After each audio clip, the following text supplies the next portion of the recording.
morning to all. Bodo News 24 आव नोंथांमोनखौ बरायबाय।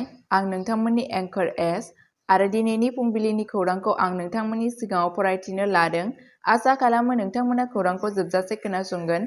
गिबि खौराङावनो दङ BPFनि गाहाय हाग्रामा महिलारिया मार्च एप्रिलाव BTC बिसायख'थि खुंनो दाबि दैखांदों। बड'लेण्ड पिपल फ्रन्ट BPFनि आफादगिरि आरो बारग' BTC चिफ हाग्रामा महिलारिया BTC बिसायख'थिखौ रांखान्थि बोसोर जोबनायनि उन गोरोबनानै मार्च एबा एप्रिल दानाव खुंफुंनो दाबि दैखांदों। मिडियाखौ बुंथिनानै महिलारिया गोख्रोङै बुंदोंमोन दि बे समाव बिसायख'थि खुंनाया आयेनारि बिथोनखौ मानियो आरो दानि प्रमद बर' दैदेननाय सोरखारनि सिङाव थानाय राङारि सामलायनायखौ रोखा खालामो। दिसेम्बरनि बिसायख'थिनि थाखाय बर'नि नारसिननायखौ सोंखारिनानै महिलारिया दाबि खालामदोंमोन दि बियो रांखान्थियारि नेमखान्थिफोरखौ सिफायनानै खुंथायखौ 6 दाननि राङारि बोसोर राननायनि गनायथि होगोन। बिथाङा बर'खौ BTR गाहाय महरै थानाय समाव थि हारिनि जौगानायखौ नेवसिनायनि दाय होदों। प्रमद बर'नि BTC सोरखारनि मावसमा सोलिफु रांबावजाफारिजों गोरोबनानै एप्रिल 2025 मायथाइयाव जोबहैगोन। UPPL, Bharatiya Janata party, BJP, Congress आरो बेरेखा दोलो BPFजों लोगोसे रांखान्थियारि दोलोफोरा फैबाय थानाय बिसायख'थिनि थाखाय साखाफारा जानायखौ गोख्रोंसिन खालामगासिनो दं।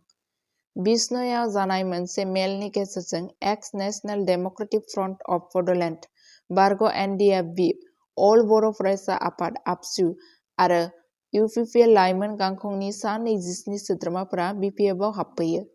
बेनि अनगायैबो आसाम प्रदेश कंग्रेस कमिटिनि बुंथिगिरि प्रबिन बर' आरो कंग्रेस दैदेनगिरि दिपज्यति चहरिया 16 जानुवारि खालि चिरांनि बाथौ खेराइ रिजर्टआव खुंजानाय मोनसे मेलाव मावख'आरि महरै BPF दोलोआव हाबफैदोंमोन, जेराव हाग्रामा महिलारिया बाहागो लादोंमोन।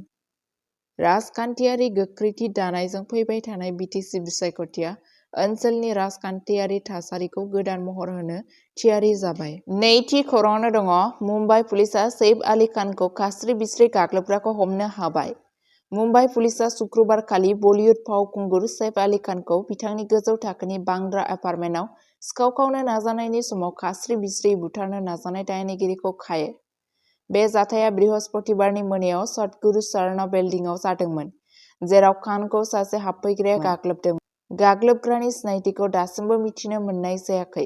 गिबि नायबिजिरनायनि बादियैब्ला गाग्लोबनाया सिखाव खावनो नाजानायाव जादोंमोन।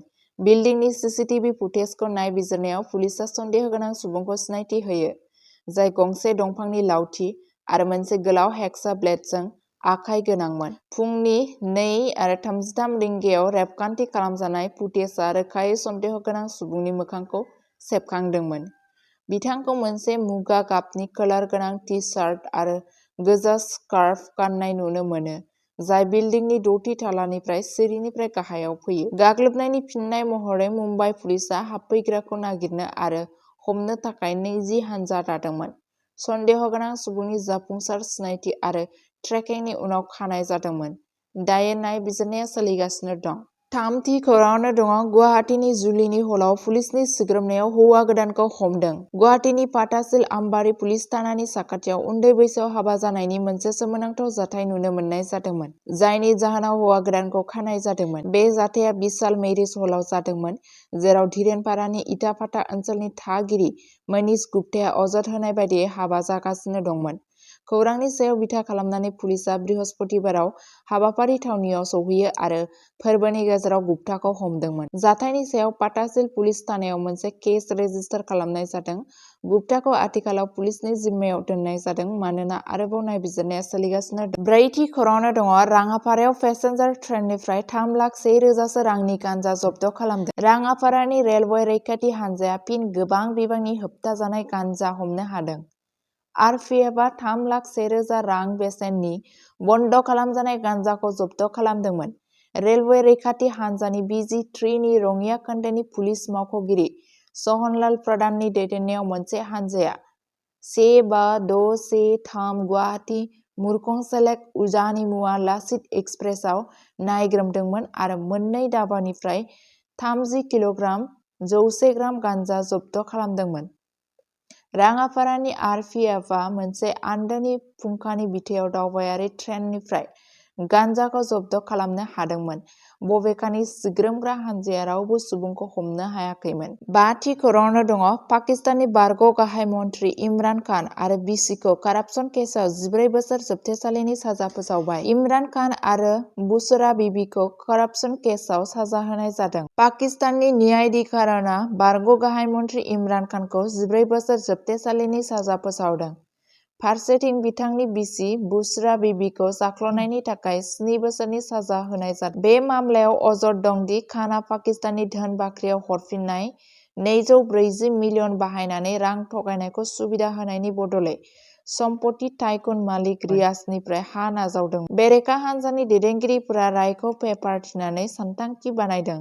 फारसेथिं खानआ 2023 मायथाइनिफ्राय जिम्मायाव थानानै गासैबो दायफोरखौ नेवसिगारो आरो बेफोरखौ राजखान्थिजों थुलुंगा होजानाय बुंदों। बे गोदान दायनिगिरिया बिथांनि सिगांनि साजाखौ दाजाबदेरदों, जेराव खानआ पाकिस्ताननि आयेननि सिङाव बयनिख्रुइबो गोलावसिन साजा होजागासिनो दं होनना खौराङाव फोरमायनायखौ मिथिनो मोननाय जादों। बड' क्राइम निउज 24 खौ नायनायनि थाखाय साबायखर। सानफ्रोमबो बड'लेण्ड आरो बिनि बायजोनि खौरां आरो आपडेटनि थाखाय बड' क्राइम निउज 24 चेनेलखौ अन्नानै नोंथांमोना साबस्क्राइब खालामनानै ला आरो लोगोफोरनोबो शेयार खालामनानै हो। गोजोन्थों।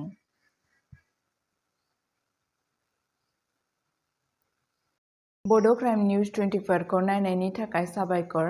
सानफ्रोमबो बड'लेण्ड आरो बिनि बायजोनि खौरां आरो आपडेटनि थाखाय बड' क्राइम निउज 24 चेनेलखौ अन्नानै नोंथांमोना साबस्क्राइब खालामनानै ला आरो लोगोफोरनोबो शेयार खालामनानै हो। गोजोन्थों।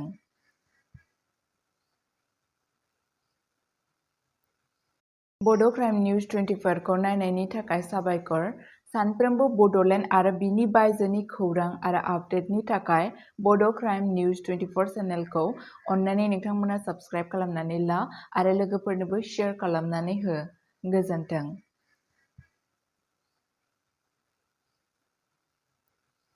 बड' क्राइम निउज 24 खौ नायनायनि थाखाय साबायखर।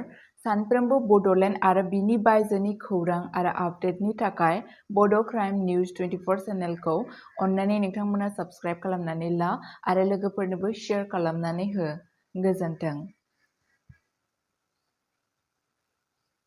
बड' क्राइम निउज 24 खौ नायनायनि थाखाय साबायखर। सानफ्रोमबो बड'लेण्ड आरो बिनि बायजोनि खौरां आरो आपडेटनि थाखाय बड' क्राइम निउज 24 चेनेलखौ अन्नानै नोंथांमोना साबस्क्राइब खालामनानै ला आरो लोगोफोरनोबो शेयार खालामनानै हो। गोजोन्थों। बड' क्राइम निउज 24 खौ नायनायनि थाखाय साबायखर। सानफ्रोमबो बड'लेण्ड आरो बिनि बायजोनि खौरां आरो आपडेटनि थाखाय बड' क्राइम निउज 24 चेनेलखौ अन्नानै नोंथांमोना साबस्क्राइब खालामनानै ला आरो लोगोफोरनोबो शेयार खालामनानै हो। गोजोन्थों।